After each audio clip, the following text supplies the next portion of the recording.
Late June brought a sweltering heat that refused to let even a breath of cool air into the house. Inside the three-story luxury McMansion that the Vance family took so much pride in, every chandelier was blazing. The grand foyer was loud and crowded, the air heavy with the smell of catered prime rib, the sharp sting of expensive aged bourbon, and the sickeningly fake flattery of corporate socialites. Today, Arthur Vance was hosting a massive graduation party to celebrate his precious son, Hunter Vance. Congratulations, Arthur. Your boy Hunter clearly has the makings of a great man. The Vance corporate empire is in good hands for the next generation. A business partner with a prominent beer belly raised his crystal glass, his face plastered with a wide smile. Arthur's face flushed with alcohol and pride as he waved his hand in a display of faux humility, though the smugness in his eyes was impossible to hide. Oh, please.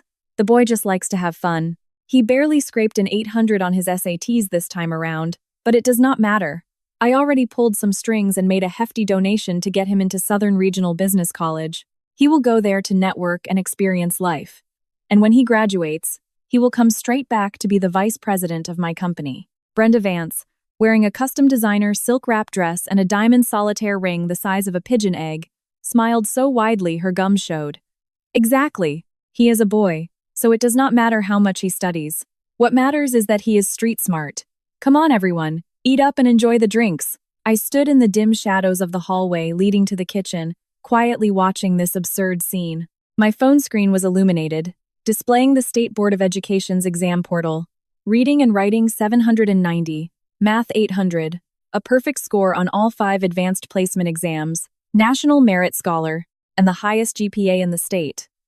These credentials were more than enough to secure my spot at the top 2 Ivy League universities in the country.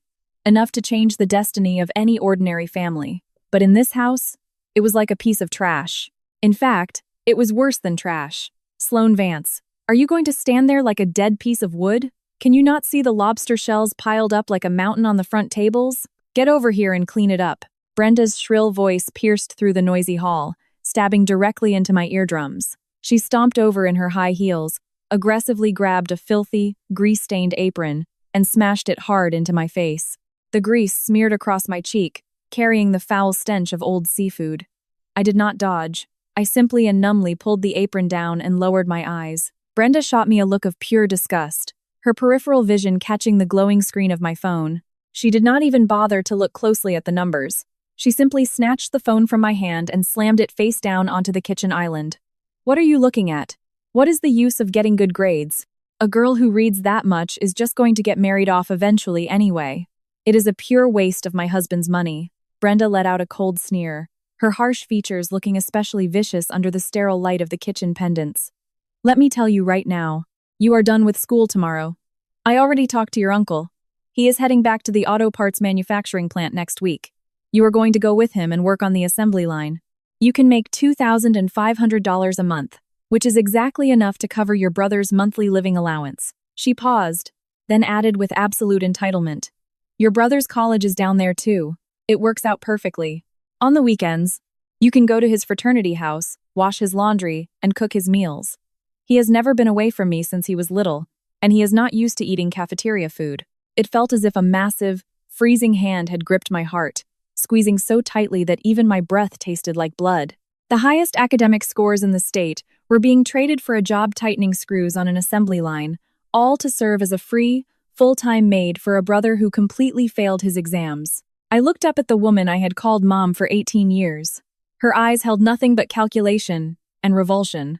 There was not a single trace of warmth. Okay, I heard myself reply in a voice so calm it was eerie. Brenda froze for a second, seemingly unprepared for the fact that I did not talk back or argue even once today. She eyed me suspiciously, then waved her hand in dismissal. Good, you finally know your place. Now get back to the kitchen and wash those 300 plates. If you do not finish, do not even think about sleeping tonight. I turned around and tied that sour-smelling apron around my waist. I walked into the steaming, suffocating heat of the back kitchen, where pots, pans, and greasy plates were piled high in the industrial sink. I turned on the faucet, letting the freezing water rush over my hands, which were covered in calluses and scars from winter chilblains. The dish soap foam slid down my fingers as I mechanically repeated the motions of scrubbing and rinsing for 3 solid hours. My lower back felt like it was going to snap in half, and my legs were so numb I could barely stand. Yet, my mind had never been clearer. By the time I washed the very last dish, the guests outside had all dispersed. Arthur and Brenda were hauling a blackout-drunk Hunter up the stairs to his massive, luxurious bedroom. I dried my hands, navigated through the trashed living room, and pushed open the broken, rattling sliding door at the very end of the hallway. This was my room, a drafty, enclosed back porch that connected to the laundry area. The Vance family owned 5 properties, and this McMansion alone had 7 bedrooms. Hunter took up the master suite with a private bathroom, a room entirely dedicated to his expensive sneaker and gaming collection, and a high-end study he never stepped foot in. Meanwhile, for 18 years, I only deserved to sleep on this enclosed porch where the wind howled through the cracked window seals. In the winter, the freezing northern winds sliced through the gaps like knives. I had to pile every discarded, unwanted piece of clothing in the house on top of my thin blanket, curling into a tight, shivering ball. In the summer, it became a literal oven, and the stench from the washing machine's drainage pipe made it impossible to sleep. There was no desk here. For 3 years of high school, I spent countless nights lying on my stomach over an abandoned cardboard box, using the faint glow of the street lamp outside to finish practice test after practice test. I walked over to the broken folding cot, which was propped up on one side by a few bricks, crouched down, and dragged out a faded, washed-out backpack. Without turning on the light, relying solely on the moonlight, I shoved my only 2 unpatched summer outfits into the bag. Then, I reached deep into the seams of my pillow and pulled out a small cloth bundle wrapped in 3 layers of plastic grocery bags. Inside the bundle were a few crumpled dollar bills totaling less than $40 and a prepaid debit card. It was a card my homeroom teacher, Mrs. Beatrice Caldwell, had forcefully shoved into my hands during the 2nd semester of my junior year. I clutched that card tightly, my fingernails digging deeply into my palms, grounding myself with the sharp, real pain. At 4 in the morning, the entire mansion was dead silent, save for Hunter's heavy snoring echoing from the 2nd floor. I slung my backpack over my shoulders. I did not leave a note. I did not cast a single backward glance at this house. I gently pushed open the heavy front door, and the first gentle breeze of the morning rushed against my face, carrying the crisp, cold scent of absolute freedom. I stepped out, listening to the lock click shut with a soft thud behind me. In that exact moment, I knew Sloan Vance had died on that freezing, drafty porch. The person who walked away was a ghost about to be entirely reborn. I headed in the direction of the Amtrak station, walking into the vast darkness of the early morning without ever looking back. I would only learn later that at noon on the very day I boarded the eastbound cross-country train, the Vance household exploded into absolute chaos. At 12 o'clock, Arthur and Brenda woke up and realized their free maid, who was supposed to be brewing hangover remedies in the kitchen, was nowhere to be found. At first, they just assumed I was throwing a tantrum and hiding somewhere to avoid chores. Brenda stood in the living room cursing loudly, threatening to break my legs the moment I returned. But at 2 in the afternoon, Arthur received a call from a major corporate client. The client was a real estate mogul Arthur had been desperately trying to curry favor with, and the mogul's daughter was a high school freshman with abysmal grades. To secure a massive construction contract, Arthur had confidently promised the man that the moment graduation ended, he would send his own, brilliant, top-of-the-state daughter to be a free private tutor for the summer.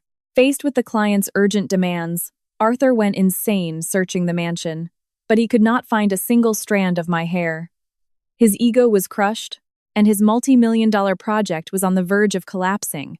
Driven mad by rage, he dragged Brenda into the local sheriff's department, filing a false report claiming their daughter had stolen cash from the family safe and eloped with some unknown boy, demanding the police issue a warrant to drag me back. Seeing that it involved a girl who had just graduated high school, the police immediately took it seriously and prepared to pull the traffic camera footage. Just as Arthur was standing in the precinct lobby, spitting everywhere as he tearfully described what an ungrateful, shameless sociopath I was, the glass doors of the station were violently shoved open. My homeroom teacher, 55-year-old Mrs. Beatrice Caldwell, sprinted into the lobby, panting heavily, her forehead dripping with sweat. Normally, she was known at school for her immaculate hair and strict, conservative tailored suits, but right now, her hair was plastered wildly to her face, and the heel of one of her shoes had snapped completely off. "Officer, she did not steal any money, and she did not run off with a boy. She is running for her life because these blood-sucking parents drove her to the edge." Mrs. Caldwell's voice was hoarse with extreme fury. She stormed right up to the front desk, pulled a clear plastic folder from her bag, unzipped it with shaking hands, and slammed a piece of lined paper right onto the desk. The paper was meticulously taped together from dozens of shredded pieces. It was a suicide note. It was the suicide note I had written with my own hands on the absolute coldest winter night of my junior year. The memory of that winter was an explosion of ice carved directly into my bones. That day, Hunter had thrown a violent tantrum in the living room because he demanded the newest pair of $1,000 designer sneakers. He thrashed around and completely shattered a set of priceless antique vases on the coffee table. When Brenda rushed downstairs, Hunter immediately pointed directly at me and screamed that I broke them. Before I could even utter a single word of defense, Brenda charged forward. She slapped me across the face so hard my mouth instantly filled with the taste of copper, and a piercing ringing erupted in my left ear. She grabbed me by my hair, dragged me back to that icebox of a porch, and ripped the massive AP prep book I had just finished studying into shreds. She then threw me inside and deadbolted the door from the outside. A massive blizzard rolled in that night, dropping the temperature well below zero. I was wearing nothing but a thin, long-sleeve thermal, and my body rapidly lost all sensation. That was the exact night the very last shred of my will to live completely shattered. Using my stiff, freezing fingers, I wrote that note on a torn piece of scrap paper. The next morning, when they finally let me out to go to school, I walked straight past my classroom and climbed alone to the highest roof of the science building. I will never forget the howling sound of the wind that day. I stood on the very edge of the guardrail, just one single step forward, and I could permanently end this miserable existence. But the moment I closed my eyes to jump, the heavy metal roof access door was slammed open. Sloan, no! It was Mrs. Caldwell. She had run up without even grabbing her winter coat. She sprinted toward me like a madwoman across the ice-covered roof, slipping and crashing hard onto her knees, but she scrambled forward on all fours, locked her arms in a death grip around my waist, and violently yanked me back from the ledge. We rolled into a pile in the thick snow. I was as stiff as a block of ice, while she held me incredibly tight, weeping with a soul-tearing grief. She pried the suicide note from my frozen fingers. The crooked handwriting on the paper read, "The wind on the back porch is so strong, and I am so cold I cannot hold my pen. My brother broke his toys in the warm house, but Mom came out and slapped my face. If I disappear one day, please do not look for me." Mrs. Caldwell stared at those lines, massive tears dropping heavily onto my face. Suddenly, as if driven by pure rage, she ripped the suicide note into pieces. She grabbed my shoulders, shook me violently, and screamed at me with bloodshot eyes. "Sloan Vance, you are not even afraid of dying, so why the hell are you afraid of living? Do you think they would be sad if you jumped? They would only complain that you ruined the family reputation." I stared at her blankly, and the dam finally broke. My tears flooded out. "Mrs. Caldwell, I am so tired. I really cannot survive this anymore. You have to endure it." Mrs. Caldwell yanked me back into a crushing embrace, using her own body heat to warm my freezing frame. Her voice was as firm as a blood oath. "Sloan, listen to me. As long as you can hold on until graduation and get into college, I will help you run. We will run far away, to a place where they will never, ever find you. Do not let fate track you down, do you hear me?" From that day onward, Mrs. Caldwell became the only light in my bleak existence. She paid out of her own pocket, quietly adding $150 to my cafeteria account every month so I could eat one full, hot meal a day. She collected empty cardboard boxes from the school to sell for recycling money, using the cash to buy me prep books. Right before graduation, she secretly bought me a burner phone and a prepaid debit card. She deposited $800 of her own hard-earned savings into it for my travel expenses. "Take this. It is a loan. When you make something of yourself in the future, you will pay me back with interest. Buy the fastest train ticket heading out of this state, and never look back." Inside the police precinct, the air was dead silent. The two officers assigned to take the report stared down at the taped-together photocopy of the suicide note, reading the words, "The wind on the back porch is so strong, and I am so cold I cannot hold my pen." The young female officer's eyes instantly turned red. "Mrs. Caldwell spun around, pointing her finger directly at Arthur and Brenda, whose faces were cycling between green and pale white. She reprimanded them harshly. "You two are absolute animals." She scored the highest in the entire state, a near-perfect SAT, and instead of throwing her a graduation party, you tried to force her to work in a factory to fund your useless, Degenerate son. Are you even human? Arthur jumped up in a panic, pointing his finger right at Mrs. Caldwell's nose. You old hag. Stay out of my family's business. I am her father, and she has to do whatever the hell I tell her to do. Officer, this woman is harboring a runaway. Arrest her too. The veteran police captain slammed his hand violently onto the desk. The deafening bang silenced the entire lobby. The captain pointed a deadly, cold glare at Arthur. Shut your mouth. This girl is 18 years old. She is a legal adult, and she has the right to choose her own life. Do not think we do not know about your family's horrible reputation in this town. Let me make this clear. We are not opening a case, because there is no kidnapping, and there is no theft. He stared at the couple draped in gold and diamonds, their faces twisted with hostility, and spat out a single cold sentence. You do not even deserve to be called parents. The rhythmic clanking of the wheels hitting the tracks sounded like a rough, industrial lullaby. This was an Amtrak coach train, traveling from the Midwest heading east toward the Atlantic coast. The cabin smelled of cheap fast food, stale tobacco from people stepping out at station stops, and the murky, heavy scent of mixed sweat. But to me, this smell was 10,000 times better than the expensive luxury diffusers in the Vance McMansion. I sat in a window seat in the coach car, clutching my faded backpack to my chest in a death grip, my palms sweating around the debit card Mrs. Caldwell had given me. It held not only the $800 from her, but also the extra few $100s I had secretly saved up over the last 2 years by tutoring classmates during recess. I had exactly $1,000 to my name. It was my entire net worth, and it was the singular chip I had to buy a new life.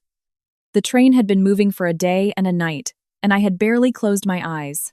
The second I shut them, I would dream of Brenda's vicious face, or dream of Arthur leading a pack of men to drag me back to that drafty porch like a fugitive. I was terrified to sleep, and terrified even to go to the bathroom, fearing that if I left my seat for a single second, my backpack would vanish. As night fell, the cabin lights dimmed, and most of the passengers slumped over in sleep. Just as my extreme exhaustion finally forced me into a brief nod, I felt a slight tug against my thigh. I jolted awake, snapping my eyes open, and locked eyes directly with a shifty-looking, skinny man in a baseball cap crouching by my feet. He was holding a box cutter, having already silently sliced open the outer zipper of my backpack, his fingers reaching inside. "What are you doing?" I screamed instinctively, kicking the man hard in the shoulder. The man had not expected me to wake up so fast and stumbled backward. Instead of running, a savage look crossed his face. He pulled a switchblade from his pocket, lowered his voice, and threatened viciously. "Shut your mouth, little bitch! Hand over the cash right now, or I will slice your face open." I was shaking uncontrollably, but I hugged that backpack tighter. It was my actual life. Just as the man lunged forward to rip it from me, a massive, powerful hand grabbed him violently by the back of his collar. "What the hell do you think you are doing? You think I am blind?" It was a middle-aged man, sitting diagonally across from me. He was built like a tank, wearing a faded camouflage jacket, his arms bulging with muscle. He hoisted the thief into the air like a rag doll and delivered a devastating, echoing backhand slap across his face. "You are stealing a little girl's survival money? Are you even human?" The roar woke up the entire train car. Within seconds, 2 Amtrak conductors and a transit police officer rushed over, pinning the groaning thief to the floor and snapping handcuffs on his wrists. The officer turned to me, his voice softening. "You okay, miss? Did he manage to take anything from your bag?" I shook my head, though my eyes immediately welled up with tears. I looked down at my ruined backpack, slashed wide open with my clothes spilling out, the zipper completely destroyed. I frantically tried to stuff my scattered belongings back inside. The officer sighed, pulled a wide roll of heavy-duty packing tape from his duty bag, and handed it to me. "Here, use this to tape the hole shut. When you travel, keep your valuables hidden. Next time, strap the bag to your chest." I took the tape with both hands, my fingertips trembling. Thank you, officer. Hey, do not mention it. There are still good people in this world." He patted the muscular man in the camo jacket on the shoulder. "Thank this guy here. Good job stepping up, brother." The man in camo rubbed the back of his neck awkwardly and waved his hand. "Ah, my own daughter is about your age." Broke my heart seeing that. "Do not worry, kid. I will be keeping an eye on you for the rest of the ride. Nobody is gonna touch you." After the commotion settled, the train car returned to a quiet rumble. I wrapped the tape tightly around my backpack over and over again, hugging it fiercely. Because of the sheer terror of the adrenaline spike, my stomach let out a painfully loud growl. Since escaping yesterday morning, I had consumed exactly half a bottle of tap water and not a single grain of food. My stomach felt like it was on fire, cramping with agonizing pain. But I did not dare go to the cafe car to buy food. Even a cheap cup of noodles felt like an impossible luxury. Every single cent was vital for my survival once I hit the ground. Just as I was trying to swallow my saliva and endure the pain, a rough but warm hand extended into my line of sight. Sitting directly across from me was a woman in her 30s. She was dressed simply, with faint laugh lines around her eyes. She handed me a plastic deli bag containing a foil-wrapped, steaming hot breakfast burrito. "Here, eat this, honey." She smiled at me gently. "I brought too much food from home and there is no way I can finish it all. It will just go bad if I leave it. Do me a favor and help me eat one." I stared at that warm, perfectly toasted burrito, and my throat violently choked up. I knew she was lying. For working-class people like us riding in coach, even a single burrito was precious food. How could she possibly have bought too much? She simply saw right through my desperate situation and was carefully, gently protecting my last shred of pride. "Thank you, ma'am." I took the food with trembling hands. The scalding heat of it transferred through the foil into my palms, sending a wave of warmth straight down into the frozen depths of my heart. I lowered my head, peeled back the foil, and took a massive bite. It was so sweet. It was a flavor steeped in a deep, profound human kindness that I had never once tasted in 18 years. I ate in huge bites as my tears finally fell uncontrollably, mixing with the savory warmth of the food as I swallowed. In that hellish Vance mansion, I ate nothing but cold leftovers for 18 years, and no one ever once asked if I was hungry or scared. Yet here, on a strange train thousands of miles away from home, an unknown officer gave me tape to protect my belongings. A stranger took a knife for me, and a woman I had never met gave me the warmest meal of my life in the dead of night. "Mrs. Caldwell, are you watching?" I made it out. I looked out the window. The horizon was just beginning to glow with a pale silver light. A massive red sun broke free from the constraints of the earth, unsparingly casting golden rays across the vast American landscape. It illuminated the speeding train, and the sunlight hit my face, completely obliterating the shadows and the cold. I wiped my tears, swallowed the last bite of food, and took a deep breath of the stale but incredibly vibrant air inside the cabin. "Sloan Vance, look forward. From this day on, you are going to live with dignity. No matter how many storms lie ahead, never look back. The faint, beautiful light of this world is worth fighting for with everything you have." After 38 hours of bumping and swaying, the train finally pulled into Penn Station in New York City. The moment I stepped out of the terminal, I was no longer greeted by the familiar smell of dirt and rotting leaves from my rural hometown, but by a suffocating urban heatwave, a mix of car exhaust, expensive perfume, and the grease of street food carts. The towering skyscrapers formed a massive steel forest, making my thin silhouette look like an ant. But I felt absolutely zero fear. I only felt the pure adrenaline of breaking out of a cage. Following a hand-drawn map Mrs. Caldwell had given me, I took the subway out to a sprawling, working-class neighborhood deep in Queens, a place where countless low-income workers and young transplants landed first. The narrow alleys barely saw the sun.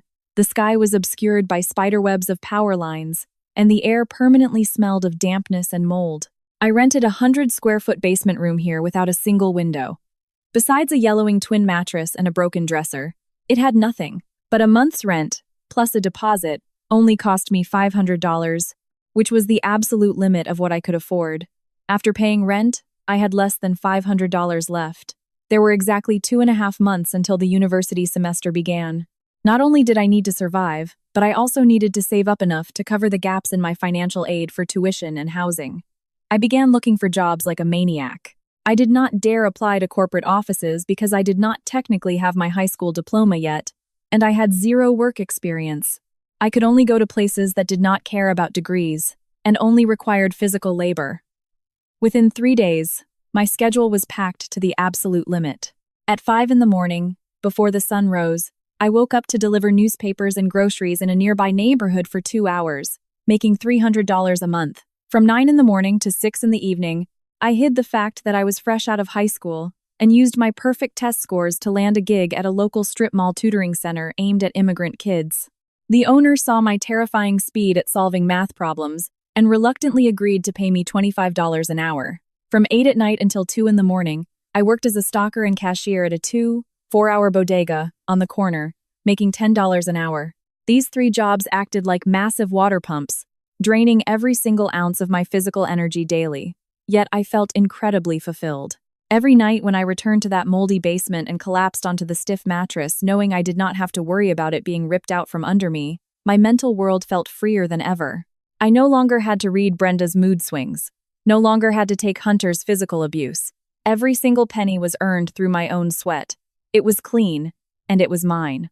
The bodega owner, Mrs. Loretta Higgins, was a local woman in her 40s. She had permed hair and an incredibly loud voice. At first, she was relentlessly harsh to me. Hey, why are those soup cans completely crooked? Do it again, and move faster. You look like you have not eaten in days. She would stand behind the counter, chewing on sunflower seeds, critically barking orders at me. Yes, ma'am. I never talked back, always silently redoing the work. I wiped the shelves until they were spotless, arranging the merchandise with obsessive-compulsive precision. After half a month, the way Mrs. Higgins looked at me slowly began to change. She noticed I never slacked off, that even at 1 a.m. when exhaustion peaked, I would be wiping down the glass on the freezer doors. She noticed I calculated change flawlessly and never made a register error. Most importantly, she noticed my extreme poverty. My daily food budget never exceeded $5. I ate 2 plain bagels in the morning, a $3 bowl of instant ramen at the tutoring center for lunch, and if I got hungry at the bodega at night, I would just chug free tap water from the fountain.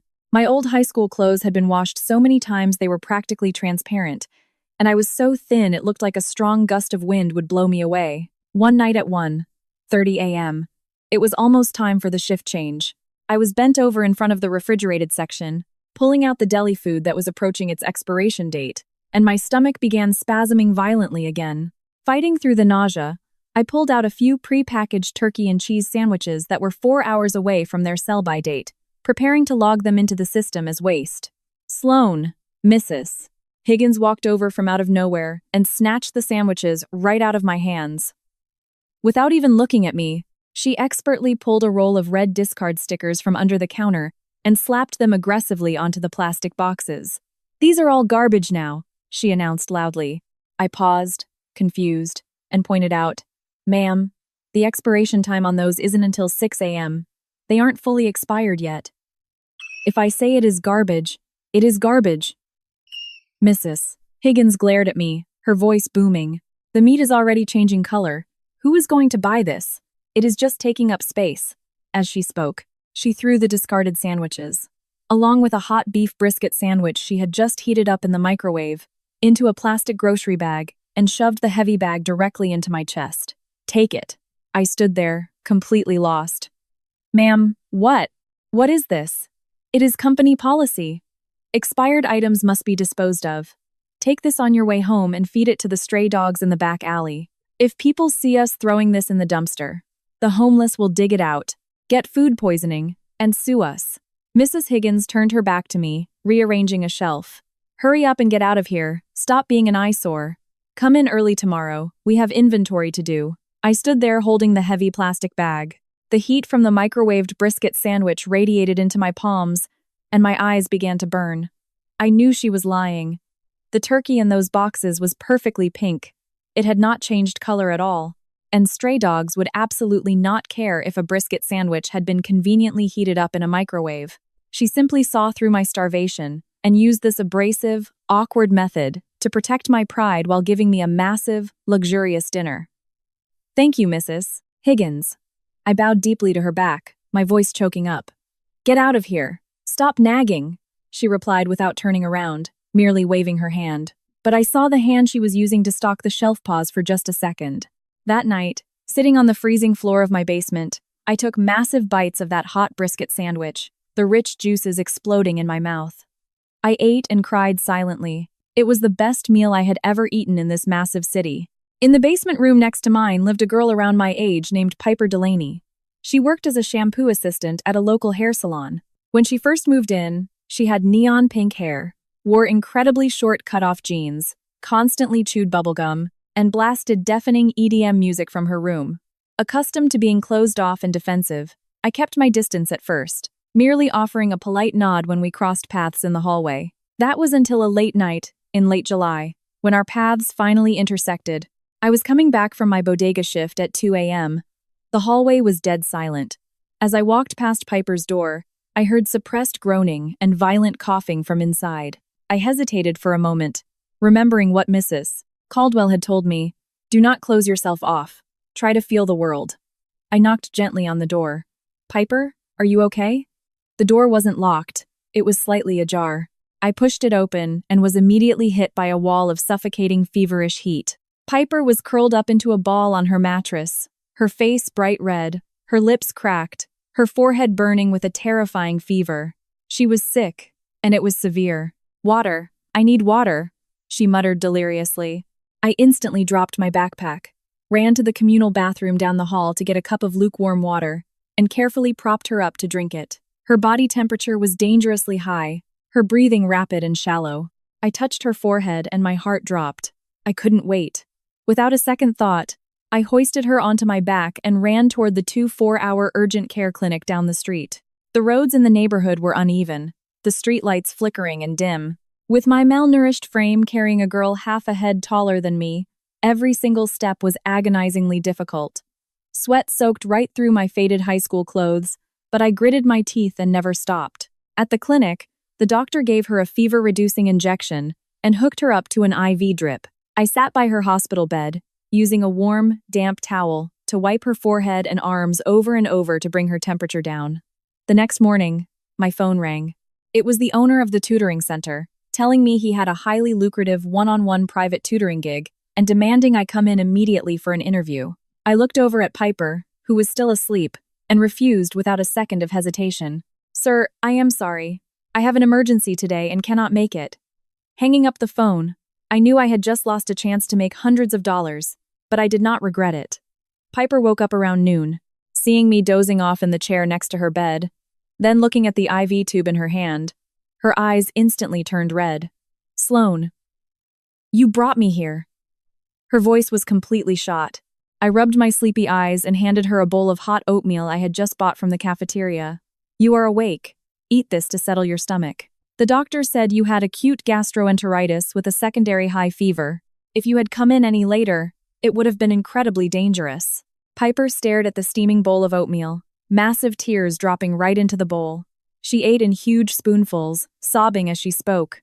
I came out here to work when I was 15. Whenever I got sick, I just suffered through it alone. Even my own biological mother doesn't care if I live or die. She only complains that I don't send enough money back. Other than you, no one has ever treated me this well. I grabbed a tissue and handed it to her, speaking softly. Don't cry. We are all out here surviving on our own.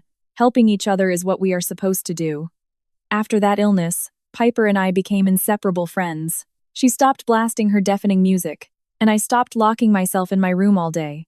She would teach me the hair care tricks she learned at the salon, and I would help her read the complicated English manuals on the chemical dyes she couldn't understand. One day, in early August, I returned to the basement after my morning delivery route and found Piper standing in front of my door. She was holding a beautifully wrapped shopping bag. For you! She shoved the bag into my chest, smiling brightly. Go try it on! Confused, I opened the bag. Inside was a brand new, light blue tailored wrap dress. The fabric was incredibly soft, the stitching flawless. It clearly was not cheap. This is way too expensive. I cannot take this. I immediately tried to hand it back, but Piper grabbed my hands forcefully, genuine light shining in her eyes. I got my paycheck yesterday, and I went to the mall specifically to pick this out. I watch you leave for your tutoring jobs every day wearing those same washed-out, threadbare t-shirts. Those rich people in the city have venomous eyes. They will look down on you. Our Sloan is so beautiful, and your math skills are so insane. You deserve to dress beautifully when you go out there to make that big money. She paused, her voice choking up slightly. You saved my actual life. What is one dress compared to that? If you don't take it, you are telling me we aren't sisters. I ran my fingers over the soft fabric of the dress, my heart feeling as if it were submerged in warm water. At the Vance house, I only ever wore clothes Brenda threw in the trash, or the free public school uniforms. No one had ever meticulously picked out a beautiful piece of clothing just for me. I put the dress on. The light blue hem fell perfectly over my knees, hiding the old scars on my legs. The tailored fit made me look less like a malnourished refugee, and more like a quiet, elegant university student. Piper's eyes lit up. "You look stunning, Sloane. Wearing that, you look exactly like a billionaire's daughter." I looked at my entirely transformed self in the mirror, tears welling in my eyes. This was not just a dress. It was the hard-earned money Piper made washing hair for half a month, woven into a suit of armor to protect me from the prejudice of the world. "Thank you, Piper." I hugged her fiercely. I quietly vowed to myself that I would wear this dress, make more money, stand proudly in the sun, and repay every single person who had ever shown me kindness. Changing into the blue dress Piper bought me seemed to completely alter my aura. The judgmental stares that used to look at me like a street urchin drastically decreased. The owner of the tutoring center, seeing my polished new look, finally decided to hand me the most difficult, lucrative client he had been hoarding. "Sloane, this contract is a nightmare," the owner said, sucking his teeth with a grimace. "The client is Eleanor Kensington, a wealthy socialite living in a massive estate in Westchester. She pays incredibly well, an hourly rate of $150, but the money burns the hands. Her son is an absolute terror. He chased away 5 Ivy League tutors before he even hit freshman year. He shot one of them in the glasses with a slingshot. Go try it out. If you can't handle it, just leave. Don't force yourself. $150 an hour. To me, this was an astronomical sum. It meant if I just survived 2 weeks, my first year's college tuition gap was entirely solved. "I'll go," I agreed, without a second of hesitation, and took the address. The next afternoon, I rode the commuter train for an hour out to the ultra-exclusive, top-tier gated communities of Westchester County, looking at the massive, luxurious estates hidden behind towering oak trees and manicured rose gardens.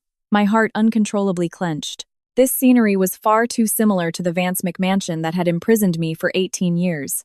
But I took a deep breath of the humid air, suppressed the shadows in my mind, and rang the doorbell. The door was answered by a professionally dressed housekeeper, followed by a deeply elegant, impeccably maintained woman walking down the grand spiral staircase. She wore a simple silk lounge dress, but her eyes revealed an undeniable, deep exhaustion and sorrow. This was the client, Eleanor Kensington. "You must be Sloane, the tutor the agency recommended?" Eleanor evaluated me, her eyes showing a flash of surprise at my youth, but seeing my crisp dress and clear gaze, she nodded slightly, her tone gentle. "Brooks is in the study on the 2nd floor. He has a terrible temper. If he says horrible things, please try to excuse him. As long as you can get him to sit quietly and listen to a lesson for 30 minutes, I will pay the full rate." "I will do my best, Mrs. Kensington," I replied with polite confidence, carrying my heavy bag of materials up to the 2nd floor. I pushed open the door to the study. A 14-year-old boy, with frosted blonde tips, wearing expensive designer streetwear, was sprawled out on a $10,000 leather sofa, aggressively playing a video game. Hearing the door open, he didn't even lift his head. "Get out. I am not in the mood for a lesson today." His voice dripped with arrogant entitlement. I completely ignored his eviction notice. I walked straight to the mahogany desk, pulled out a chair, and sat down. I dropped a massive AP Physics workbook onto the table. "I am your new tutor. My name is Sloane. Turn the game off right now and come to the desk." My voice was not loud, but it carried an unquestionable, freezing authority. The boy finally dropped his controller. He bounced off the sofa, marched up to the desk, slammed both hands violently onto the wood, and glared down at me. "Who the hell do you think you are? Ordering me around? Do you believe I can have my mom fire you tomorrow and make sure you don't get paid a single cent?" I looked up, staring calmly back at him. While this face was young and full of hostility, his eyes lacked the pure, bone-deep malice that Hunter Vance had. It was mostly the fake bravado of a spoiled child. "That is a problem for tomorrow. But for today, your mother has already bought these 3 hours." I opened the workbook. "These 3 hours of my life belong to you. Even if you stand there and curse at me for 3 hours, I am sitting in this chair." The boy choked on his words, completely thrown off by my unconventional response. He let out a cold laugh, suddenly reached out, grabbed the AP Physics workbook, and with a violent rip, tore the thick book completely in half, tossing it onto the floor like garbage. "Well, the book is gone. What are you going to teach now?" He stared at me provocatively. I didn't even blink. I bent down, picked up the torn halves of paper, and placed them flat on the desk. Then, I pulled a red pen from my bag. Chapter 4, page 45. The final advanced problem, calculating the mechanical efficiency of a moving pulley system. Without looking at the text, I flawlessly recited the exact problem and its location. Next, I pulled a blank sheet of scratch paper over. Without needing a single second to think, the tip of my pen flew across the paper. Force analysis diagrams, formula derivations, plugging in the variables in under 2 minutes. A breathtakingly perfect, logically bulletproof answer key featuring 3 completely different methods to solve the problem appeared on the paper.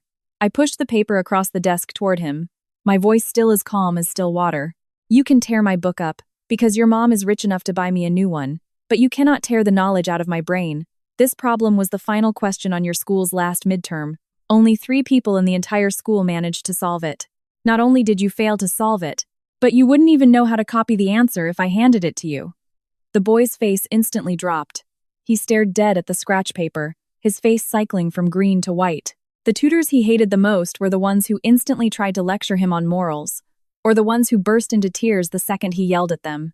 Yet this girl sitting in front of him, who looked barely older than he was, wasn't enraged at all. Instead, with absolute, terrifying calmness and overwhelming professional competence, she had ruthlessly crushed his arrogance under her heel. You! He gritted his teeth, unable to form a sentence. Drop the boring act, Brooks. I clicked my red pen shut, staring directly into his eyes. You hate tutoring. You hate being managed. That is your right.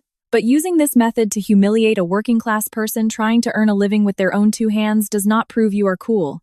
It only proves that without your parents' money to throw at people, you are an entirely useless coward. My words hit him like a sledgehammer, instantly shattering his fragile ego.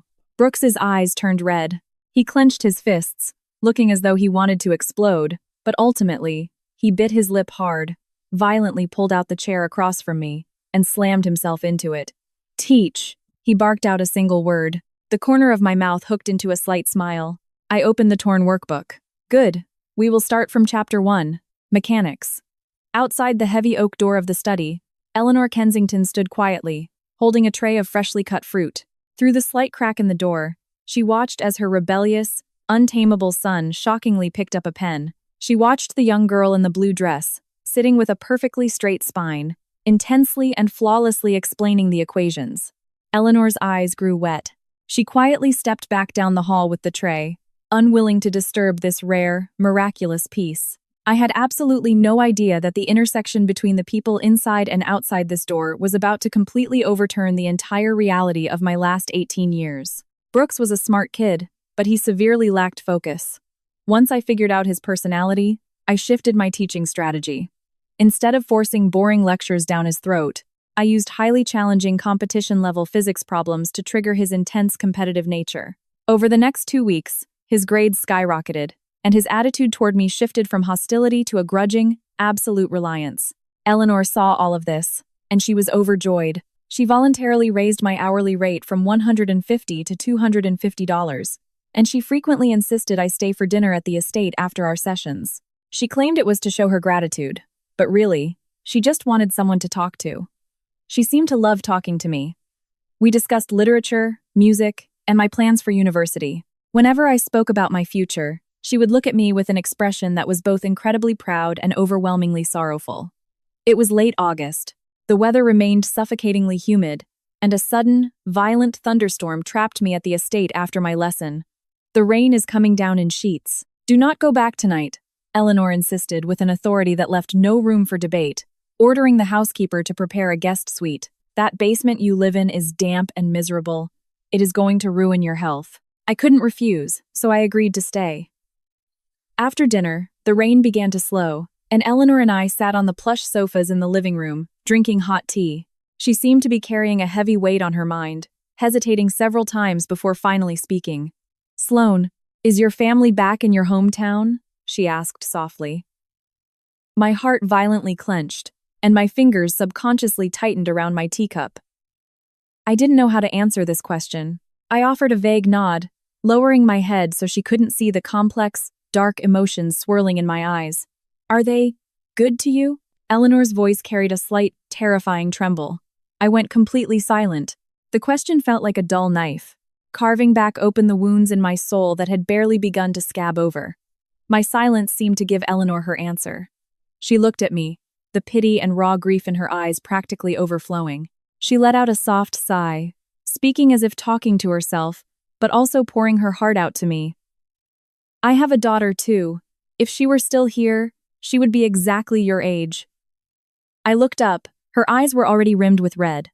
When she was 3 years old, she came with me on a business trip to a small rural town. And I lost her. Eleanor's voice choked with sobs, tears sliding down her meticulously maintained face. It is all my fault. I was so busy with work. I was rushing to a meeting and let her watch cartoons in the hotel room by herself. It was only for a few minutes. But when I came back, she was gone. Her fingers gripped the silk fabric of her dress so hard her knuckles turned white. I have looked for her for 18 years. I remember every single detail of her body. On the inside of her left bicep, she had a tiny, dark red birthmark shaped exactly like a crescent moon. Later, she accidentally got burned by boiling water, and it left a dark, raised scar right over the birthmark, a scar that will never fade. My brain exploded with a deafening ring, as if I had been struck directly by lightning. A crescent moon-shaped dark red scar. My right hand instantly, subconsciously shot up to violently cover my left bicep. That exact spot, the spot where Brenda Vance had purposely pressed a scalding hot iron against my arm when I was a child. The hideous brand that I had spent my entire life desperately hiding under long sleeves. In that moment, the scar felt like it was on fire, burning into my flesh with excruciating pain. "What is wrong, Sloane? You look so pale," Eleanor asked, her voice laced with immediate panic. "Nothing. It is nothing." I shot up from the sofa, my voice shaking violently from pure, unadulterated shock. "Mrs. Kensington, the rain has stopped. I need to go back."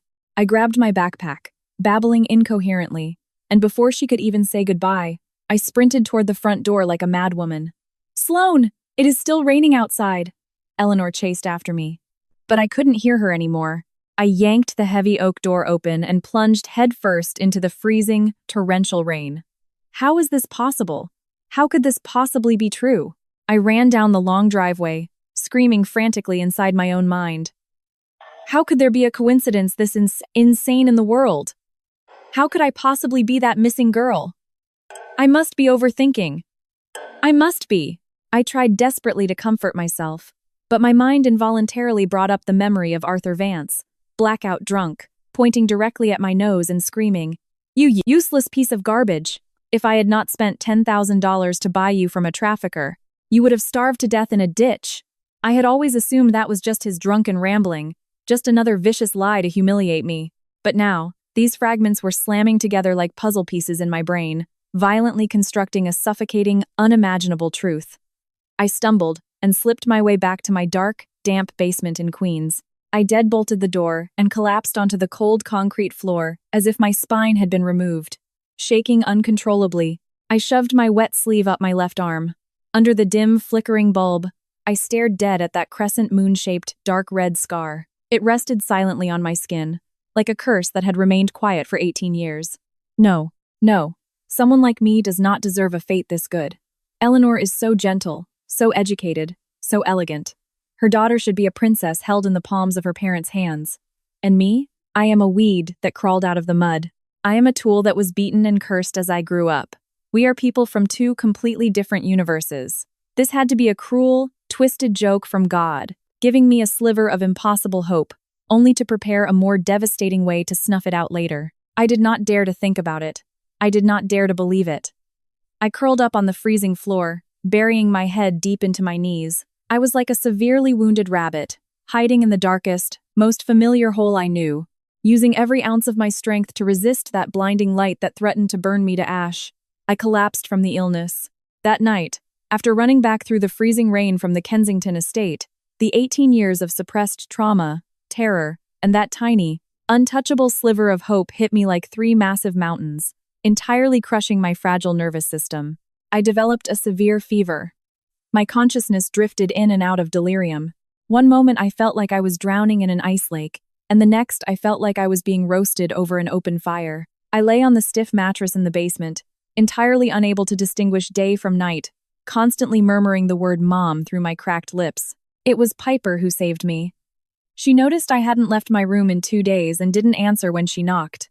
Decisively, she got the landlord to kick the door open. Seeing me practically dead on the bed, she didn't say a word, threw me on her back, and sprinted all the way to the emergency room of the major city hospital. In the hospital, Piper refused to leave my side, constantly wiping me down with wet towels and forcing water down my throat. When my fever finally broke slightly and my mind cleared a fraction, she stared at me with bloodshot eyes. "Sloan, what the hell happened to you? Did those rich people do something to you? Tell me. Even if it kills me, I am going to go there and get justice for you." I looked at her terrified, fierce face and shook my head, tears sliding silently down my cheeks. I had no idea how to even begin explaining this completely absurd, impossible situation to her. Meanwhile, on the other side of the city, the Kensington estate was swallowed by a storm of panic. Ever since I ran out into the rain that night, Eleanor had completely lost her mind. She called my phone relentlessly, but because I was unconscious with a fever, I didn't answer a single call. She was pacing like an ant on a hot pan, entirely prepared to dial 911 and file a missing persons report, but she was stopped by her husband, Harrison Kensington, the billionaire CEO of the Kensington Group. Harrison was a man in his late 40s, with a commanding, stoic presence that controlled boardrooms. He looked at the photocopy of the student ID card I had accidentally dropped at the estate.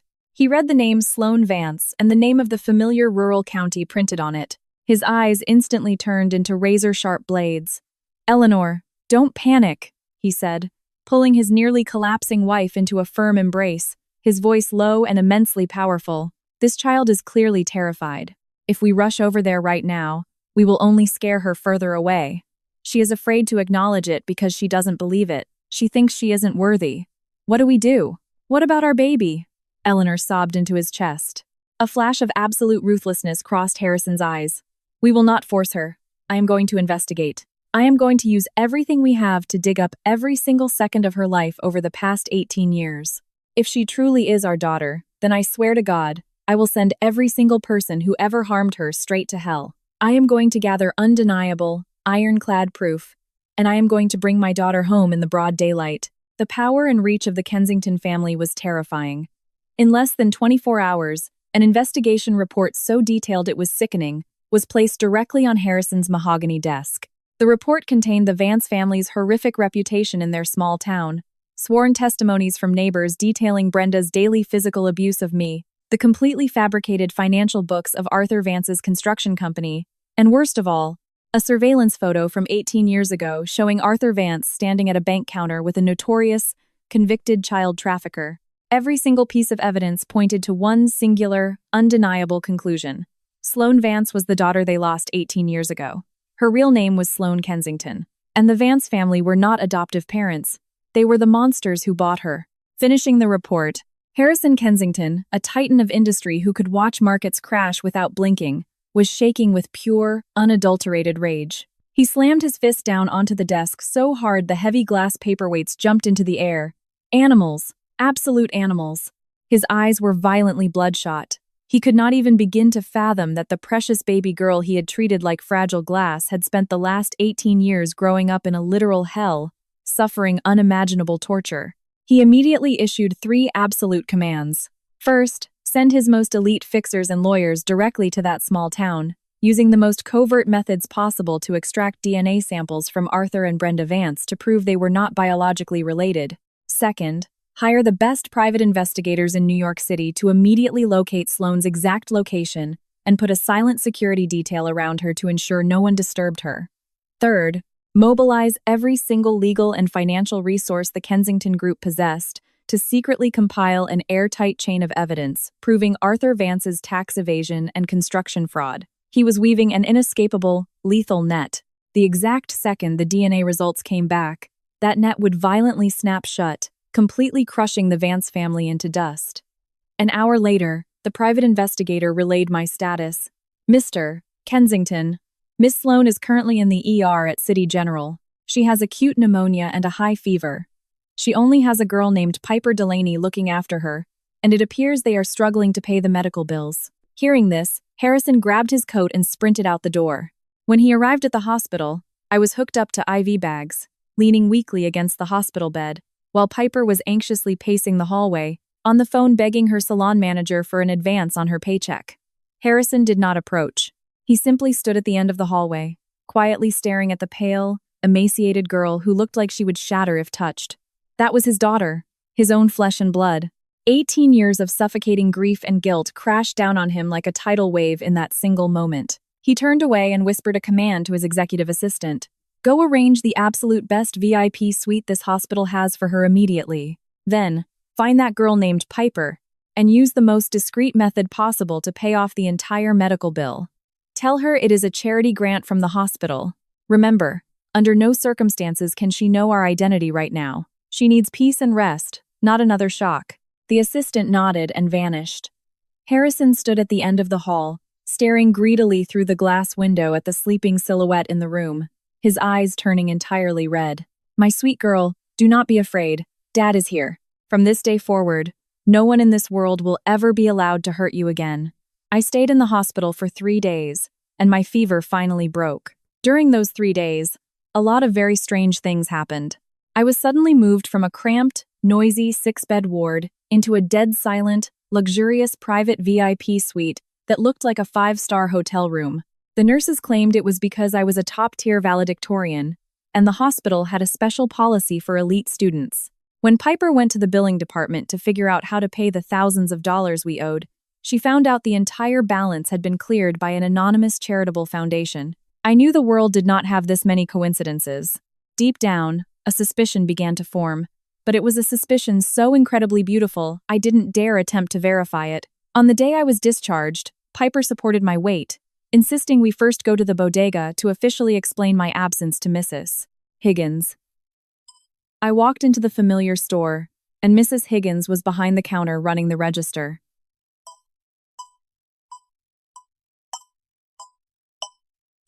Seeing me, her face instantly hardened.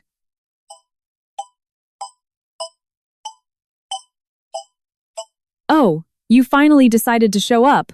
I thought you died in a ditch somewhere. You disappear without a single word. Consider your wages for this month completely forfeited. I lowered my head, preparing to apologize profusely, when she suddenly reached under the counter, pulled out a massive, heavy insulated thermos, and slammed it down in front of me. Here, I made this chicken noodle soup from scratch. Took me all morning. Take it home and drink it. Your face is as white as a ghost. If you don't put some meat on your bones, a breeze is going to snap you in half. Her tone was as vicious and loud as ever, but her eyes hid an undeniable, anxious care. I opened the thermos, and the rich, fragrant steam of homemade chicken noodle soup hit my face. I took a sip. The warm broth slid down my throat, instantly heating a body that had been entirely frozen by illness for days. Thank you, Mrs. Higgins. My voice was thick with tears. What are you thanking me for? Drink it and get the hell out of my store. Looking at you gives me a headache. Mrs. Higgins turned her back to me awkwardly, but I saw her secretly wipe the corner of her eye with her sleeve. Holding that warm thermos of soup, Piper and I slowly walked back to our basement. I thought to myself, once I save up enough money, I am absolutely going to buy Mrs. Higgins a brand new, modern cash register, and I am going to rent Piper a beautiful studio apartment with a balcony. Just as I reached the entrance to the basement alley, a pitch-black Rolls-Royce, a car I had only ever seen on television, pulled up silently and parked right next to the grease-stained curb.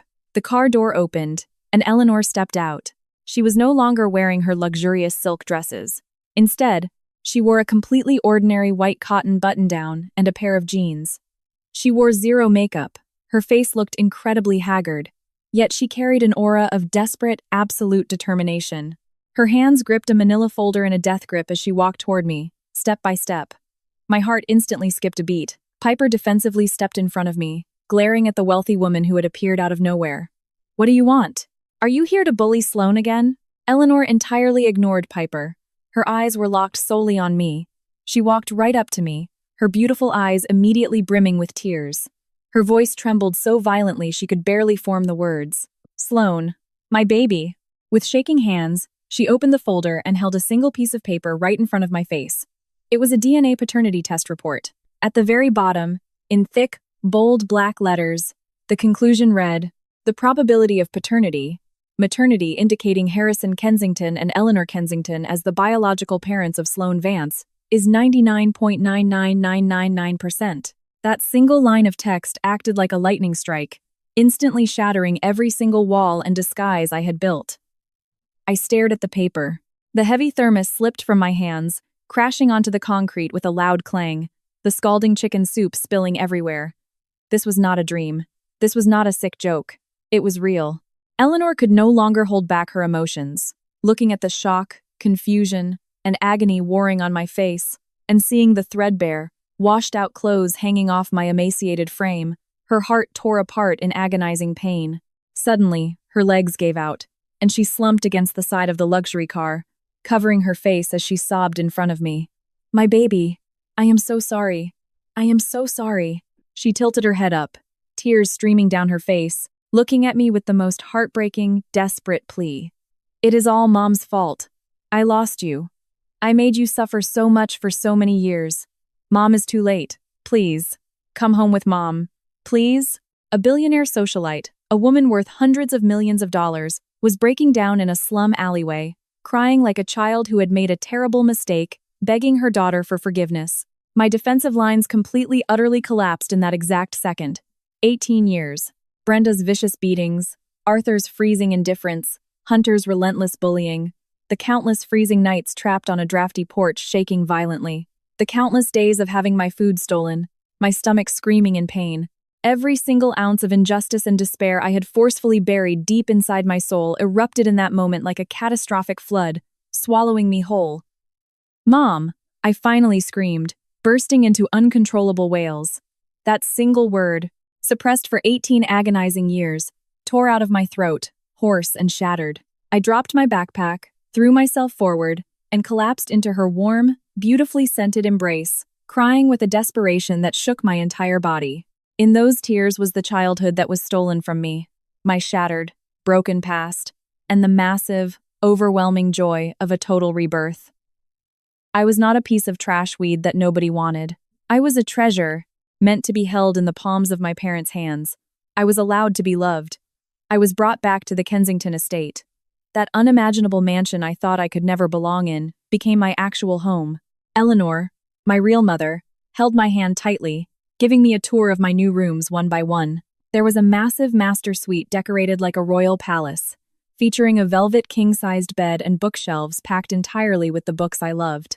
There was an art room equipped with top-tier drafting tables and a grand piano. And there was a private, sun-drenched study with massive windows overlooking the entire garden. "Do you like it, sweetie?" Mom looked at me nervously, terrified I wouldn't be satisfied. "If you don't like any of it, we will have contractors rip it all out and redesign it tomorrow." I stood in the center of a bedroom that was larger than the entire ground floor of the Vance house. Tears blurred my vision. I shook my head, choking back a sob. I love it. I love it so much. My dad, Harrison Kensington, dismissed every single private chef in the house and personally put on an apron to cook an entire table of food just for me. He, a billionaire CEO who controlled a massive corporate empire, was awkwardly and desperately putting pieces of prime steak onto my plate, constantly murmuring, "Eat more! Look how thin you are! From now on, Dad is going to cook for you every single day."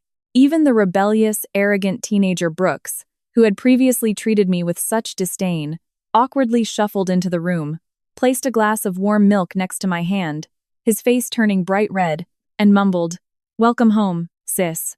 A family's love, delayed by 18 years, was so intensely overpowering it felt like it would melt me into a puddle. I carefully and tentatively accepted their love, like a baby just learning how to walk, relearning how to love, and how to allow myself to be loved.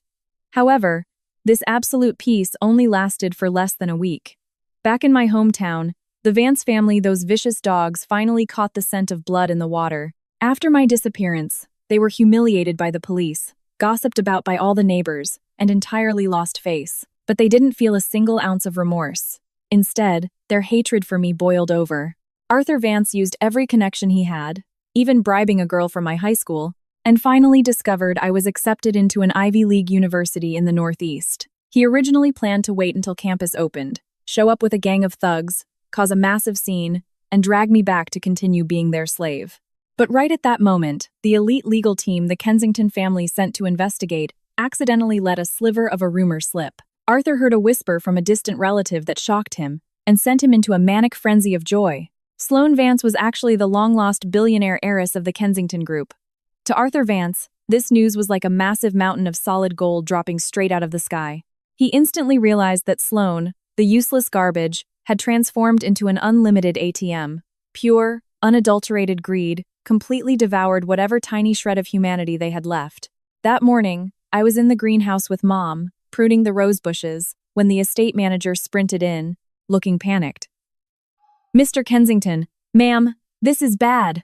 A massive swarm of reporters just showed up outside the corporate headquarters, and there is a mob of people causing a riot." Dad's face instantly darkened into a terrifying scowl. He pulled up the security feeds on the living room monitors, switching the cameras to the plaza outside the Kensington Group skyscraper in Manhattan. On the screen, Arthur and Brenda Vance, flanked by a dozen hired street thugs, were aggressively holding up hastily made cardboard picket signs.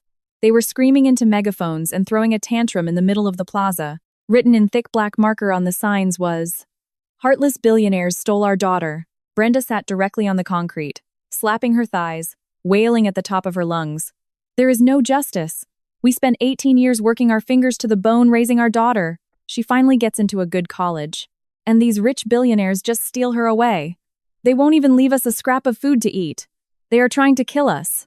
Arthur, meanwhile, stood directly in front of the flashing cameras of the local news crews, squeezing out fake tears and snot as he yelled, "We are poor. We don't have the billions they have, but we loved Sloane with our whole hearts. Even if she isn't our biological blood, we raised her. We fed her. Now she climbed up to the high branches, and she thinks she is too good for her poor parents. She won't even call us. We just want to see her. We just want to ask her if she is doing okay. Is that a crime?" Their theatrical performance successfully riled up the ignorant crowd passing by. "These billionaires are so arrogant." "Yeah, they raised her for 18 years. You can't just cut them off completely." The camera flashes fired like machine guns, perfectly capturing the hideous, ugly faces of the Vance family. I stared at the monitors, looking at those two familiar, traumatic silhouettes, and a violent wave of nausea hit my stomach. Mom was shaking with rage. She grabbed my hand. "Don't be afraid, sweetie. Dad is going to handle this. We won't pay attention to those rabid dogs." Dad's face was so dark it looked like a thunderstorm was about to break inside the room. He picked up his phone, preparing to order his massive legal team and public relations department to execute an extreme emergency protocol using pure corporate force to have the police clear the plaza immediately. But right at that moment, I reached out and pressed my hand down on his. "Dad, Mom." I looked into their terrified, protective eyes, took a deep breath, and spoke with an unprecedented, icy calmness. "Let me handle this myself." The riot outside the Kensington Group headquarters exploded onto the internet within an hour, becoming the #1 trending topic nationwide. Hashtags about billionaire fake heiresses and biological versus adoptive parents dominated social media. The court of public opinion aggressively sided with the humble, hardworking, adoptive parents, completely trashing the Kensington family for using their wealth to bully the poor, and ripping into me, calling me a gold-digging, ungrateful sociopath. Harrison Kensington, terrified the stress would break me, was ready to deploy tens of millions of dollars to wipe the trending topics and aggressively censor the news. "Dad, don't." I stopped him. "The higher they climb, the harder they will shatter when they hit the concrete. Let them riot. I want the entire world to see exactly what kind of monsters they are." My absolute, terrifying calm shocked both my parents. They looked at the girl who used to be so timid and broken, and saw that after surviving the darkest storms, an unbreakable, steel-like resilience had grown in my eyes. Dad went silent for a moment, then nodded firmly. "Okay, Dad trusts you. But you remember this. The entire weight and power of the Kensington Group is standing directly behind you. Whatever you want to do it without hesitation. If the sky falls, Dad will hold it up for you." The next day, through the Kensington legal team, I proactively contacted Arthur Vance and arranged a meeting at the most exclusive, private country club in the city. Arthur strutted into the room like a rooster that had just won a war, proudly leading Brenda behind him. He genuinely believed I was coming to beg for a truce. In the private VIP room, he crossed his legs, took a slow, arrogant sip of the $1,000 tea, and smirked. So, you finally figured it out? Finally remembered how to be a good, obedient daughter? Brenda sat next to him, sneering venomously. Exactly. You didn't even think about who kept you alive all these years. You think your wings are fully grown and you can just fly away? Not a chance in hell. Let me tell you right now, if you don't give us an answer we like today, we are going to go to your fancy new Ivy League campus tomorrow and stand right in front of the gates. I completely ignored their rabid barking.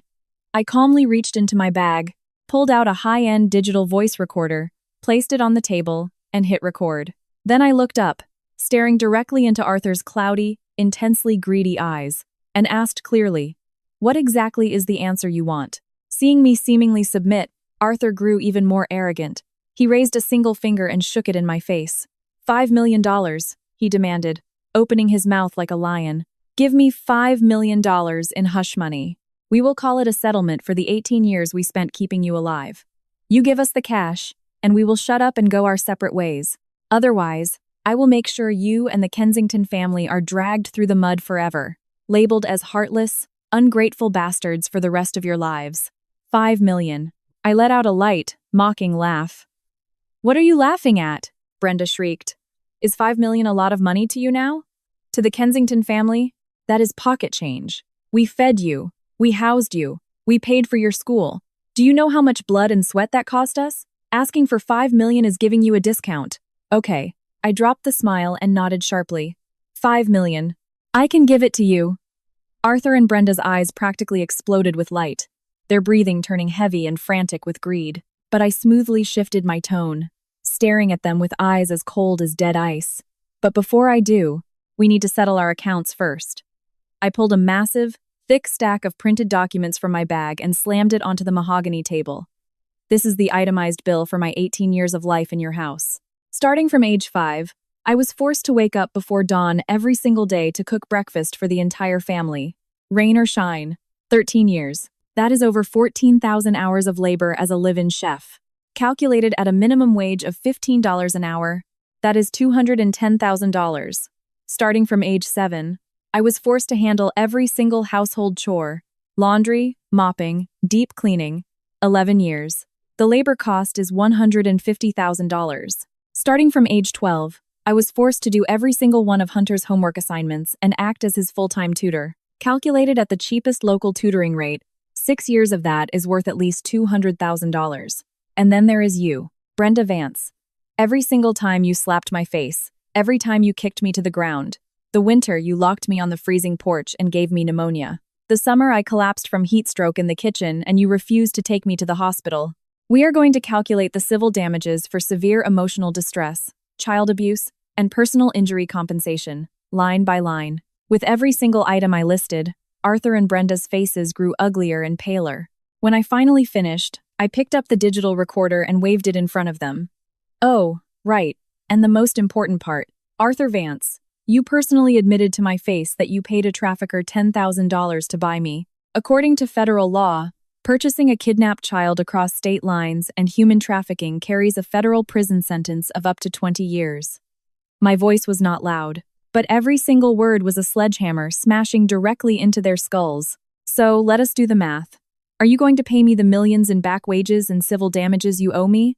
Or should I just hand over your $5 million hush money? Arthur's face had gone from red to white to a sickly, terrifying shade of green. He stared at me as if he was looking at an alien.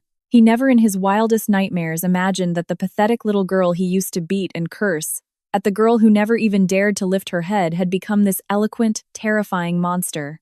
Brenda was shaking so violently her lips were trembling. She couldn't form a single word. The VIP room was filled with a deathly, suffocating silence. I stood up, looking down at them from above, my eyes freezing cold. I will have the $5 million ready. 3 days from now, same time, same place. If you have the guts to come take it, I have the guts to give it to you. I picked up my recorder, turned around, and walked out of the room, leaving them staring blankly at my back, entirely stripped of their souls. I knew I had just personally lit the fuse that would bury them alive. 3 days from now, judgment would fall.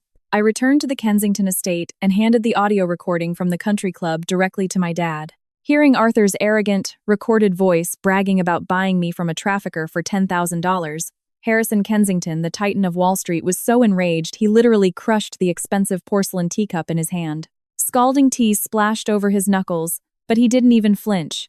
Good. What an amazing settlement. His voice carried a terrifying, apocalyptic fury. Human trafficking, severe child abuse, extortion. I want to see how many lives Arthur Vance thinks he has to burn through in federal prison. Mom, after hearing the tape, cried so hard she nearly passed out. She held me desperately, repeating over and over, "Mom is so sorry. Mom is so sorry." I hugged her back, gently patting her spine to comfort her. Once upon a time, I thought that if I ever had to confront the darkness of my past, I would break down. I would become hysterical. But when this moment actually arrived, my heart was unbelievably, deeply peaceful, because I was no longer that isolated, helpless little girl. I had a home. I had parents who would die for me. I had an impenetrable fortress behind me. Dad, Mom, I wiped Mom's tears away and looked at Dad with absolute determination. I have a plan. Over the next 3 days, the Kensington Group's legal department, public relations team, and top-tier forensic accountants activated like a flawless, high-speed war machine.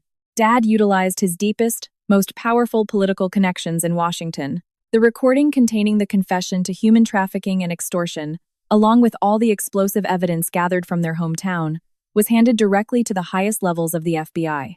The Bureau immediately launched a covert federal task force to investigate the 18-year-old kidnapping case and the aggravated child abuse charges against the Vances. Simultaneously, the IRS received an anonymous, massive drop of evidence. It was a perfectly organized dossier created by the Kensington auditors, detailing exactly how Arthur Vance's construction company had evaded millions in federal taxes, kept fraudulent dual ledgers, and used illegal, substandard materials on government contracts for the last 10 years. Every single number, every single forged signature was enough to nail Arthur to the cross of federal financial crimes for the rest of his life. An invisible, lethal net had been cast over the city, waiting for those two greedy fish to swim right into it. Meanwhile, I stayed quietly at the estate with Mom. We watched old movies together in the home theater. We planted new rose bushes in the garden. Mom carefully and gently told me stories about the blurry memories of my life before I was 3. She told me my favorite food was strawberry ice cream, and I always managed to smear it all over my face. She told me my first word wasn't Mom or Dad, but the name of the family's golden retriever. She told me that on the day I was taken, I was wearing a little red dress she had sewn herself. I listened quietly, fighting to piece together the bright, love-filled childhood of Sloane Kensington in my mind. Even though those memories had been entirely erased by 18 years of trauma, I knew that from this moment on, I was finally allowed to own them again. 3 days flashed by. On the afternoon of the agreement, Arthur and Brenda Vance dressed up in brand new luxury clothes, strutting into the country club, radiating pure, arrogant joy. Behind them, they brought 2 massive, heavily tattooed thugs likely hired muscle to intimidate us into not backing out of the deal. Dad and I were already waiting in the VIP room. Well, Mr. Kensington is here too. What a rare honor! Arthur walked in acting as if he was on the exact same social level as the billionaire, swaggering over to the prime seat and throwing himself into it. Brenda looked me up and down with an intensely judgmental sneer. You dressed yourself up like a real human being, but you still recognized your poor parents. Huh? Where's the money? Did you bring it? Dad's eyes were as cold as absolute zero, but he didn't explode. He simply gave me a slight nod. I pulled a pre-prepared manila envelope from my bag and slid it across the table toward Arthur. Arthur aggressively tore the envelope open. Inside was not a $5 million cashier's check, but a legal contract. What the hell is this? He scowled. A non-disclosure and settlement agreement, I explained calmly. As long as you sign this, officially acknowledging that you are receiving these funds to cover up your criminal liabilities regarding your purchase and abuse of a minor, and agree to never contact me again, the $5 million will be wired into your account immediately. This was the lethal trap designed by Dad's elite legal team. The document itself was a legal gray area, but the moment they signed it, they were officially, undeniably putting their signature on a written confession to extortion and covering up a federal crime. It was the final nail in their coffin. Arthur stared at the clauses, a flash of pure, greedy cunning in his eyes. To him, this was the ultimate jackpot. Not only was he getting $5 million, but he was getting a piece of paper that supposedly guaranteed he couldn't be sued or arrested for his past. Sign it? Of course I'll sign it. He grabbed the fancy pen on the desk, didn't even bother reading the fine print, and aggressively scribbled his signature across the bottom line, proudly pressing his thumbprint onto the paper. Brenda eagerly scrambled forward and signed her name right next to his. Finishing the paperwork, Arthur tossed the pen aside, rubbing his hands together in uncontrollable greed. All right, the papers are signed. Where is the money? Harrison Kensington slowly looked down at his Rolex watch, the corner of his mouth hooked into a terrifying, icy smile. Don't rush. It will be here any second. The moment the words left his mouth, the heavy oak doors of the VIP room were violently kicked open from the outside. But it wasn't the billionaire's assistant bringing a check. It was a massive squad of heavily armed FBI agents and federal marshals, their faces deadly serious. The lead special agent flashed his gold badge and a stack of federal warrants, his voice booming through the room like thunder. Arthur Vance, Brenda Vance, you are under arrest for the federal crimes of human trafficking, kidnapping, aggravated child abuse, extortion, massive tax evasion, and multiple counts of wire fraud. You have the right to remain silent. Anything you say can and will be used against you in a court of law. The cold, heavy steel handcuffs violently clicked shut around Arthur and Brenda's wrists, the exact hands that were still reaching out to grab their millions. In that split second, the ecstatic, arrogant greed on Arthur's face completely froze, instantly replaced by the most extreme, horrifying terror. He stared at me as I slowly stood up from behind my father. He finally realized exactly what had happened, and he began to roar hysterically. You little bitch, you set me up. Brenda was so utterly terrified, her legs gave out, and she collapsed entirely onto the floor, a dark stain spreading across her brand new designer pants as she babbled incoherently. No, it wasn't me. I don't know anything. I walked around the table and stood directly in front of them. Looking at their pathetic, broken states, my heart didn't feel a single ripple of emotion. I bent down, picked up the contract they had just signed with the ink still drying, and waved it gently in front of Arthur's eyes. I set you up? My voice was whisper soft, but it acted like a poisoned ice needle driving straight into his heart. Arthur, you are wrong. From the very beginning, the only thing that set you up was your bottomless, disgusting greed and your completely rotten, blackened soul. I paused, staring directly into his bloodshot, terrified eyes, and delivered my final verdict. And don't ever use the phrase, raising me, to try and emotionally blackmail me again. You owe me nothing but crimes, and you gave me nothing but pain. I will not settle. Never. With that, I handed the signed confession directly into the hands of the lead FBI agent. It was the period they had personally drawn at the end of their lives, and it was the death sentence I had personally handed them to send them to hell. The moment Arthur and Brenda Vance were dragged out of the country club in handcuffs, the entire city exploded. The exact same reporters who had been crucifying me online just days prior now swarmed like sharks smelling blood in the water. They aggressively snapped photos, live broadcasting to the entire nation the pathetic, ugly downfall of the couple who had been playing the victims just a day before. The whiplash of the scandal was violent and absolute. That night, the FBI and the IRS held a joint press conference, announcing the preliminary findings of Arthur Vance's tens of millions in tax evasion, his massive corporate fraud, and the horrifying reality of his child trafficking and abuse charges. Every single indictment dropped like a nuclear bomb, completely obliterating the public narrative. The internet users who had been calling me an ungrateful brat instantly turned their weapons around, viciously condemning the Vance family as demons wearing human skin. I went from being a gold-digging fake heiress to a symbol of absolute resilience, a brilliant girl who survived 18 years in a literal torture chamber and engineered a flawless, lethal counterattack. I didn't bother looking at the comments online, because I knew the real judgment was only just beginning. Over the next month, I watched as a seemingly unbreakable, wealthy family was entirely eradicated by the iron fist of federal justice. Arthur was thrown into federal lockup without bail. Every single one of his loyal business partners and drinking buddies vanished faster than smoke, terrified of being dragged down by the IRS investigation. His high-priced defense lawyers, after looking at the mountain of ironclad evidence provided by the Kensington legal team, shook their heads and advised him to plead guilty to avoid a life sentence. His unpaid taxes plus the massive federal fines resulted in an astronomical sum. The federal government seized every single asset under his name, including the McMansion I had lived in for 18 years without ever actually having a room, as well as his bank accounts and stock portfolios. Brenda, charged with purchasing a kidnapped child and aggravated child abuse, was similarly denied bail. She completely lost her mind in her jail cell, crying all day and desperately trying to shift all the blame onto Arthur and the trafficker. And their precious, spoiled son, Hunter Vance, went from being an arrogant, wealthy frat boy to a homeless vagrant overnight. The day the FBI put a foreclosure seal on the McMansion doors, he was thrown out onto the street. His credit cards were frozen, and his fake friends abandoned him instantly.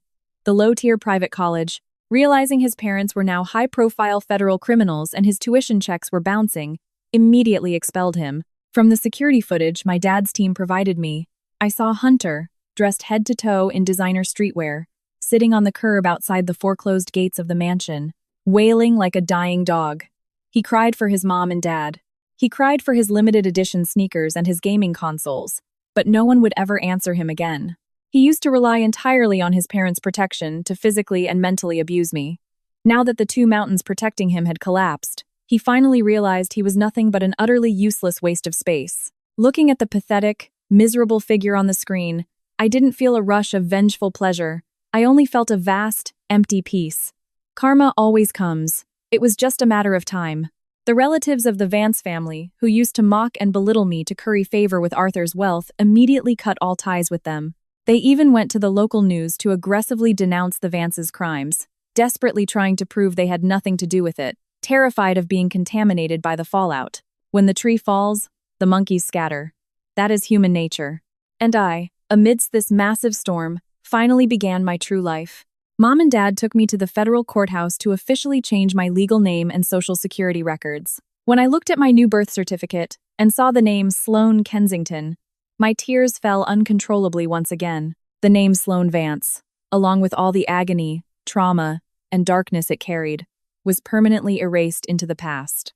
Dad, afraid I would be triggered by bad memories, decided to buy the foreclosed Vance McMansion at the federal auction, completely gut it, and donate the entire property in my name to the state to be turned into a high-end foster care facility for abused children. Let the place that caused you pain be used to do some real good in the world, Dad said, holding me, his voice warm and unbreakable. From today on, our Sloan only looks forward to the light. We never look back. I nodded, leaning my head against Dad's broad shoulder, feeling a sense of absolute security I had never known existed. Yes. It was finally over. The monsters who hurt me had received their ultimate punishment, and I could finally strip off all my armor and hatred and run freely into my own bright, limitless future. In early September, exactly 1 week before I was scheduled to move into my Ivy League dorm, I did something that surprised everyone. I didn't go shopping for designer clothes on Fifth Avenue, nor did I stay in the Hamptons to enjoy the billionaire lifestyle. Instead, I bought a single Amtrak ticket and took the train back to that small rural county. Mom and Dad were incredibly worried and wanted to send a security detail with me, but I smiled and gently refused. Mom, Dad, don't worry. I hugged them tightly. I am not going back to relive a nightmare. I am going back to officially say goodbye to my past and to thank the people who pulled me out of the darkness when I was drowning.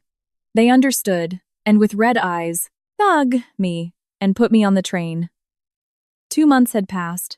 When I stepped back onto the familiar streets of my hometown area, my state of mind was entirely different. I was no longer a terrified, orphaned runaway. I was a calm observer, quietly looking at the world that had almost killed me.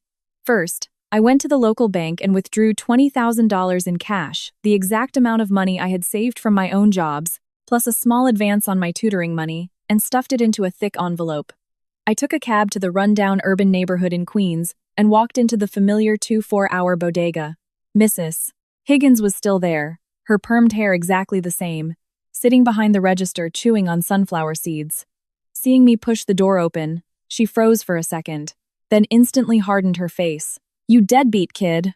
You finally remembered how to come back? You strike it rich and forget all about us poor folks, huh?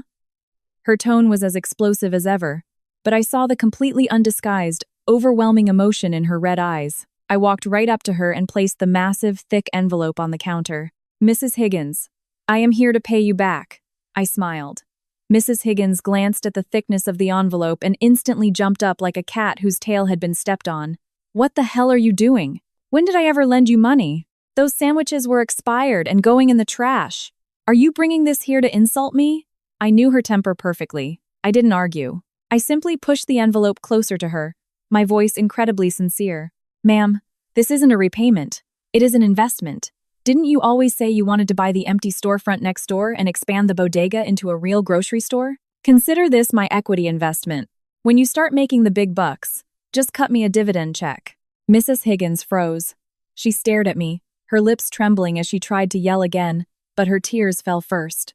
She knew exactly what I was doing. I was using the most dignified, respectful method possible to repay her life-saving kindness. You stupid, stubborn kid, she choked out, picking up the envelope and swatting my arm, though she couldn't bear to actually use any force.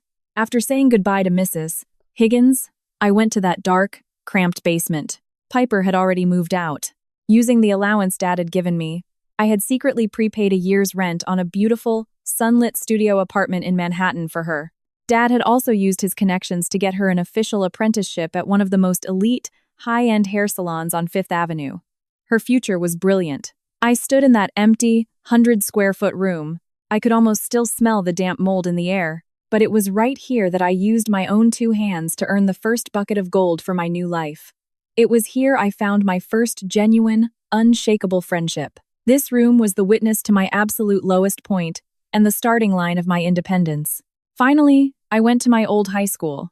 It was still summer break, and the campus was completely empty. Relying on memory, I walked up to the 3rd floor of the administration building and gently knocked on the door of the teacher's office. "Come in," a familiar, aged voice called out.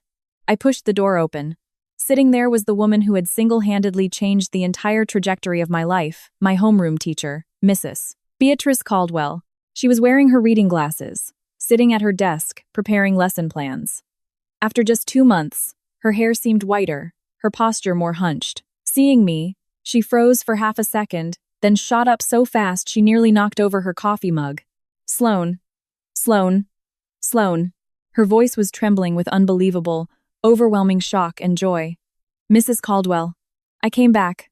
I walked up to her, looking at the deep wrinkles on her face, my tears instantly flooding my eyes. I didn't waste time explaining the drama. I simply pulled a thick legal binder from my bag and handed it to her. It was official federal paperwork for a 501c charitable foundation established by the Kensington Group. The foundation was named the Beatrice Caldwell Starlight Foundation. "This is a foundation my parents set up in your name," I explained, choking back my tears. "It is funded with $500,000 a year, specifically to provide full-ride scholarships and living stipends to girls in this county who are trapped in poverty, suffering from abuse, and at risk of dropping out of high school. And you are the sole executive director of the board." Mrs. Caldwell stared at the federal documents, her hands shaking violently. She looked at me, her lips trembling so hard she couldn't form a single word, as 2 lines of scalding tears rolled down her cheeks from her cloudy eyes. I stepped forward and tightly embraced this frail, incredible woman. "Thank you, Mrs. Caldwell," I whispered into her ear. "Thank you for not letting go of my hand on that freezing roof. Thank you for telling me to run, and to not let fate track me down." I made it out. I ran into the light. And now, I want to work with you to help all the other girls out there. I want to help them run out of the darkness, step into the sun, and become a sky full of stars. Mrs. Caldwell held me, sobbing uncontrollably into my shoulder. I sat in her office and talked with her for hours. The setting sun cast a golden glow through the windows, stretching our shadows long across the floor. I knew that the darkest, most agonizing chapter of my life had finally, officially been closed by this warm, beautiful embrace. The lingering heat of September hadn't completely faded, but the Ivy League campus was already bustling with the chaotic, vibrant energy of freshman orientation. On move-in day, Dad and Mom insisted on driving me to campus. Their love was so intense it felt as if they were trying to compensate for 18 years of absence in a single day. I smiled, but firmly refused all of their extravagant arrangements. No private helicopters, no luxury convoys, no personal assistants unpacking my bags. "Mom, Dad, thank you." I stood in the driveway of the estate, giving them each a massive hug. "You found me. You gave me a real home. That is the greatest gift I will ever receive in this lifetime. But for the road ahead, I want to walk it on my own 2 feet." I pointed to the standard yellow cab I had booked, waiting at the gate. "I am an adult now. I can handle freshman orientation myself."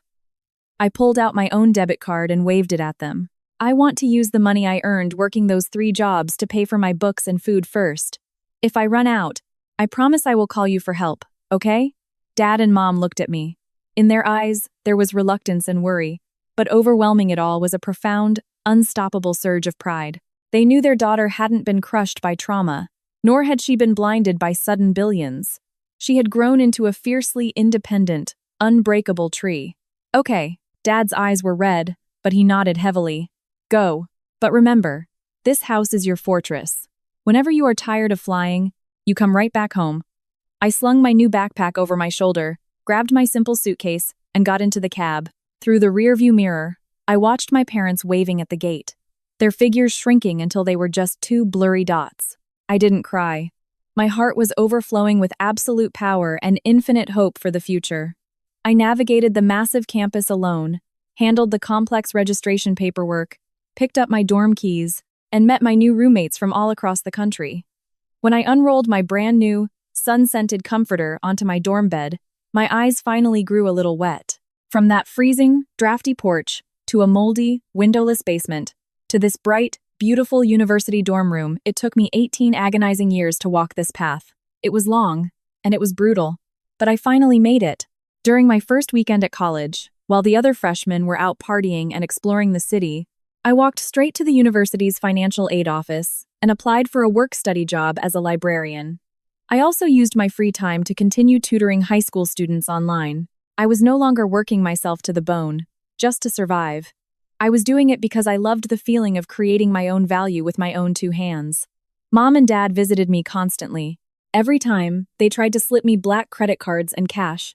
And every time, I smiled and pushed them back. Mom, Dad, the best love you can give me isn't locking me in a golden cage, I told them, holding their hands as we walked across the historic campus quad. It is believing in me, supporting me, and letting me use my own wings to fly higher than you ever could. My freshman year, I won the National Merit Scholarship. My sophomore year, I was selected for an elite exchange program at Oxford University. My junior year, using the money I saved from my scholarships and tutoring, I partnered with Piper to open a boutique, high-end hair salon in Manhattan. By my senior year, I graduated as the valedictorian of my class, holding offers from 3 of the top consulting and tech firms in the world. On graduation day, Mom, Dad, Brooks, Mrs. Caldwell, Mrs. Higgins, and Piper, every single person who had ever loved me, protected me, or shown me kindness, sat in the front row of the stadium. As the valedictorian, I walked up to the podium, staring out at a crowd of thousands. I looked down at those familiar, beautiful faces in the front row, seeing the tears shining in their eyes. I adjusted the microphone, my voice echoing across the lawn, clear and unbreakable. Once upon a time, I believed my life was destined to rot in the darkest, coldest abyss imaginable. It was love. It was human decency. It was the people who, in the freezing dead of night, handed me a warm meal or a thick coat that forced me to believe there is always light in this world. I am standing here today, not to prove how successful I am. I am simply here to tell every single girl out there who has ever walked through hell or is walking through it right now, do not give up. Do not accept the fate they try to hand you. Believe that buried deep inside your soul is a pair of wings capable of soaring across the sky. And one day, relying entirely on your own strength, you will shatter the darkness and fly straight into the sun.